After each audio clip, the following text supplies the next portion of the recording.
To our viewers today, I am having a conversation with Dr. Nadine Burke Harris, who I'm so inspired by her work, and I'm so inspired by what she's going to talk about today. Her work with ACEs, which stand for Adverse Childhood Experiences. We actually talked. We've met before, but not in person because COVID. So we've only had our meetings through Zooms, but she's amazing. She's the Surgeon General of California. And I believe that ACEs are the next step, and actually, in my opinion, a revolutionary step in humanity and in healing. So hi, Dr. Nadine Burke Harris. Thank you so much for being here. Hi, it's great to see you.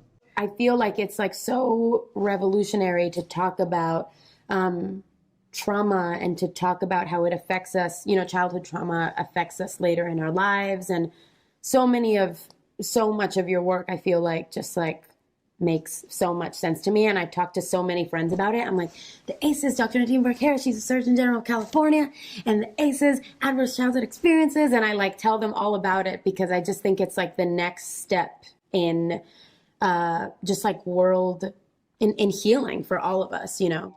I will say likewise. Thank you. And I think the experience that you described of learning about ACEs and our previous conversation where we kind of talked through a little bit of it, some of the science behind it, and that sense of relief, right? I think that's a big part of the reason why, for me, it was important to talk about this issue, lift it up and raise it up, because there are so many people who don't know. Adverse childhood experiences are stressful or traumatic experiences that happen to us in childhood. And they're not things that we can control. When we understand it, when we know what we're dealing with, then we can address what happens, which is essentially that our body's stress response becomes overactive, right? And that's something that we can do about. It's not that you're broken. It's not that there's something wrong with you. It's not that you're a mess.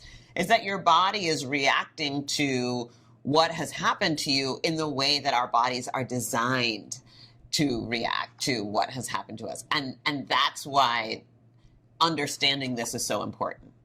I remember when we first talked, we were talking about ACEs and what they were. And I went on the number story. I took my number story test yesterday, and it's just like really powerful. That is like the thing, isn't it? Like the awareness of being like, oh yeah, I see how this, like at an early age, like having this big event, or, you know, being separated from this parent, or, you know, this stressful situation happening for a couple years, I see how that could have affected my fight or flight system. I don't have to be so hard on myself for, you know, for sometimes the behaviors, whether it's anxiety or whatever, that come out, because I know that this makes sense. You know what I mean? And now I just have to treat it. So can you share a little bit about what is a number story, and where do you go to take that test? Also, it took me literally 4 minutes. Like, it's like so easy. So numberstory.org is a platform for learning and healing.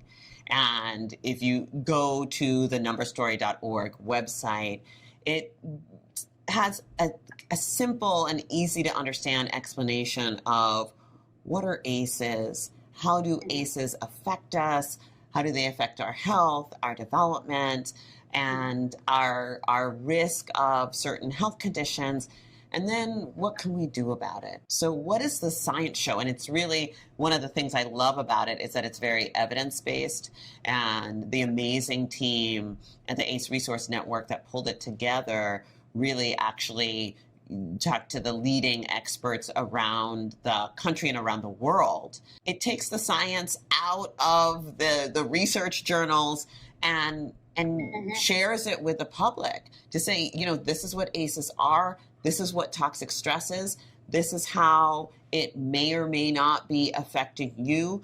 And can you talk a little bit about, I remember when we met on Zoom, I loved the example that you talked about.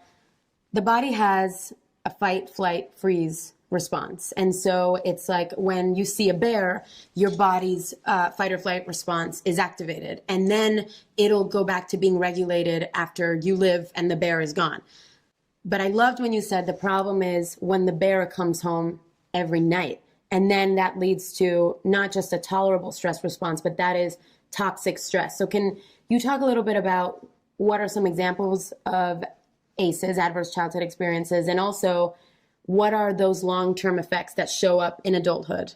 So to answer your question, the adverse childhood experiences, well, that term, where it comes from, probably over 2 decades ago now, the CDC and Kaiser Permanente did a research study. And what they did was they asked about 17,500 adults about 10 categories of adverse childhood experiences. I think there are a lot of us who think, okay, you have a rough childhood, you're more likely to drink and smoke and do things that are going to impact your health. But the other piece was that there was a profoundly increased risk for things like heart disease, stroke, diabetes, kidney disease, even Alzheimer's, right? And these are things that people don't associate with our health behaviors. So the first thing that they found was that 2/3 of us have experienced at least one of these. I think for so many people who have had these experiences, it feels very isolating, right? Because we don't talk about it. And so we feel like we're the only ones. What we now understand is that when you're exposed to these adversities, and especially during childhood, when your body's just developing, when your stress response is activated so often, it affects the way your brain develops. You could say, I don't know if this is how you would say it, but like trauma is like a public health crisis. Oh, yes. No, absolutely. I would say that. Right.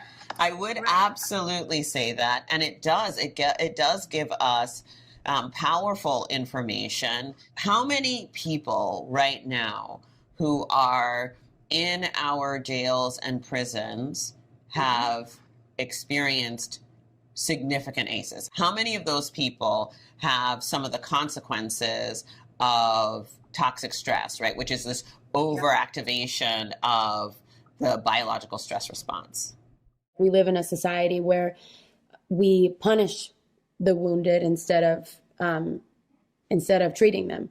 Obviously, there's that level, and then there is, like my journey with like having anxiety and like overactive fight or flight, and being like, okay, this makes sense. This is a sign that I've had toxic stress, and now my system is like overactivated.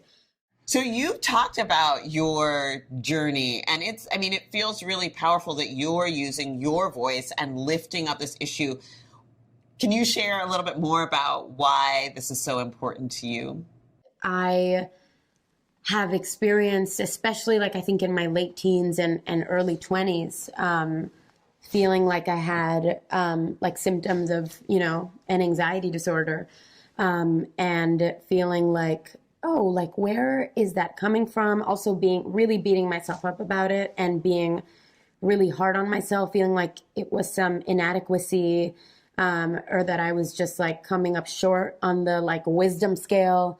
And I think learning about trauma and how it kind of stays in your body, and it's not something that you want, but it's something that is habitual. It changes the way your brain develops when you experience toxic stress at an early age, and how it stays in your body. That just really helped me be like, oh, enough beating myself up. I'm not choosing this, but this means that, whether it's like medication or therapy or yoga or meditation or whatever, like I need to get, proper treatment. What I find over and over and over again is when people learn about ACEs, when they learn about the stress response and how it's affected, they learn about toxic stress, they almost universally say, oh my goodness, I wish I had known about this before, right? Yeah. And that's how I felt. As a doctor, when I was taking care of patients, and I would say to my patients, because of what you've experienced, I think your body might be making more stress hormones than it should, and it can look and feel like this. Does any of this seem familiar to you? And the number one thing they would say over and over and over again is, oh, you mean I'm not crazy? Mm-hmm. And that's the thing. It's like, no, you're not crazy. And I think for so many people, once you know this information and you know the power that it has to prevent and alleviate suffering, you want everyone to have this information. Totally. Because the thinking, oh my God, like when you are thinking, maybe I'm crazy, maybe there's something wrong with me, that is just another vicious cycle of suffering. That makes it all so much worse. And also gives you so much more compassion for other people too. Like when you see people suffering or acting out, you're like, oh, I wonder what their number story is. You know what I mean? Like, I wonder what trauma is like stuck in their body. So yeah, I definitely feel like it's like such a path towards healing and more understanding and transparency. I feel like for me, learning about the way that adverse childhood experiences affect your body and your brain gave me a lot of relief in that I no longer felt like, oh, there's something wrong with me. Took away the sense of like inadequacy and replaced it with like grace and like, okay, now how can I help myself? And I feel like having those conversations and destigmatizing them is such a big part of like relieving suffering for people, like it was for me. That's right. And that's what the Number Story platform is all about. It's about giving people the tools, the information to take away some of that self-judgment, some of that stigma and the shame by helping people recognize, you know what, this is just biology. This is the way our bodies were designed, and there's something you can do about it to help yourself. Dr. Nadine Burke Harris, before we wrap today, is there anything I can do, anything we and anybody watching this can do? Is it talking about it, going to numberstory.org? You tell us what's our call to action.